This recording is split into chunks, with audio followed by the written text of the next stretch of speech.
The Plague Doctor is one of the most mysterious enemies in the TDX lore, because unlike other characters like the Eradicators, Void, General Celgar, or Calamity, he doesn't have that much lore blatantly out there surrounding his backstory. Or does he? Today, we'll be diving into the lore of the Plague Doctor and why he's really here in the first place.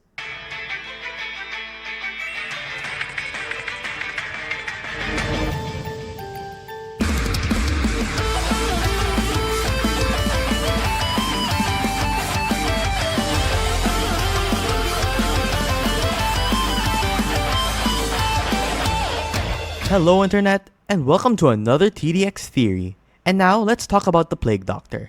But first, let's ask ourselves, where did this guy come from?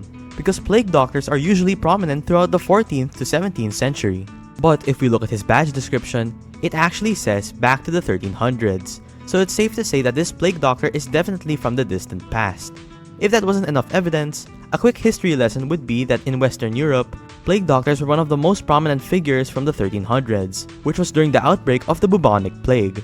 Aside from this, one of the enemies that the Plague Doctor is able to summon is called Night. The Night, although it being a very prominent thing in the past, has a weird amount of HP, which is 1346. This number, although being very specific, actually references an event called the Black Death, which was one of the most fatal bubonic plagues in history, which happened in the year 1346, aka the same number of the Knight's HP. So, this also ties a similarity to the Plague Doctor and the Knights of the past. But there's also another thing that the Knight ties into. Isn't it strange that although the Plague Doctor can summon our revived allies, it also just summons a random Knight? Well, I think that this Knight also has some ties to the King and Queen enemy, since Knights do serve for them in the past. Which also means that the Plague Doctor could have also been an associate or could have worked for the King and Queen in the past. One piece of evidence that they were working together is in the theme song of King and Queen, which is Crown Bearers, which has a leitmotif to Plague Doctor's theme.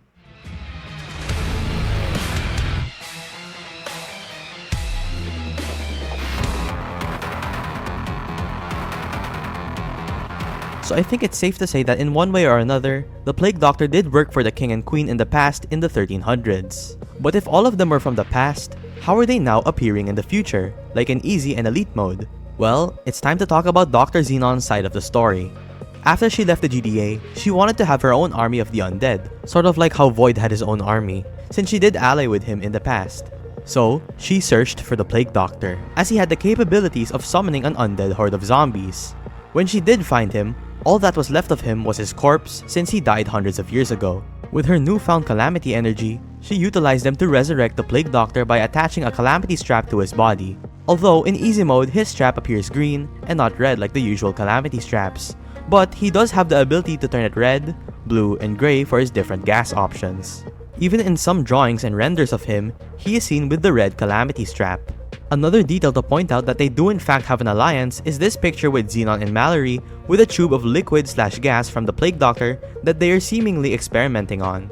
Going back on topic, Dr. Xenon also made the Plague Doctor a new metal arm and cyber-like birds that would assist him in his attack.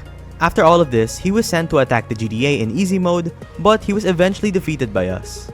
His corpse was then retrieved by Xenon and was revived a second time with more Calamity energy used on him.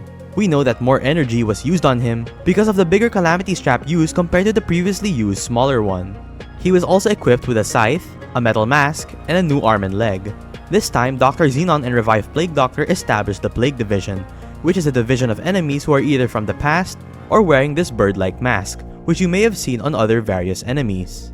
The Plague Division was then sent out during Endless mode to attack the GDA, as denoted by the advisor when he says, "These appear to be forces from Dr. Xenon's Plague Division. Get ready for anything." But of course, we defeated the Plague Division in Endless mode. Now we're on to the Elite mode rework, where the revived Plague Doctor has resurrected the entire Plague Division, as the advisor also says so. Along with the Plague Division, the Plague Doctor also introduced a bunch of new enemies, and I'll cover only the important ones. There is this mage enemy that seemingly runs on a Calamity Crystal for its magic staff. There is this Knight enemy, not to be confused with the other Knight, who is seemingly from the Tower Battles era, as he has the same animations from the Haunted Knight from Tower Battles. Speaking of Tower Battles, there is also this Amalgam enemy that turns into a Petrified when killed, which is the same Lava enemy from Tower Battles that has the same mechanic. We also have Lava Golems, which are basically the Amalgams which are beefed up by Calamity energy. We then have an enemy called the Pestilent, which looks like a cultist Plague Doctor. And most importantly, we have the King and Queen, who once worked with the Plague Doctor in the past, but it seems like they work for him now since they were revived by him after all. Now, an important detail to note that in the past, when Dr. Xenon was creating the Golden Towers, it seems like she was inspired by the designs of the King and Queen, and she copied them over onto the Golden Towers, which is why they had this medieval knight design. Notice how although Golden Juggernaut's horns reference Dr. Xenon's headset, Path 2 has horns similar to King's crown, and meanwhile Path 1 has head spikes similar to Queen's helmet.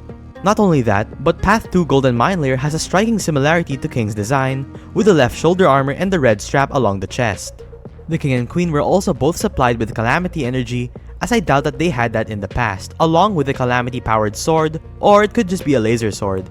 We also go on to fight them in the new reworked Elite mode, and Revived Plague Doctor also has a bunch of our resurrected GDA members. Nevertheless, he was defeated for a second time, and that's where his story ends. And that's it for the lore of the Plague Doctor and the Plague Division. And remember, that's just a theory. A TDX game theory. Thanks for watching.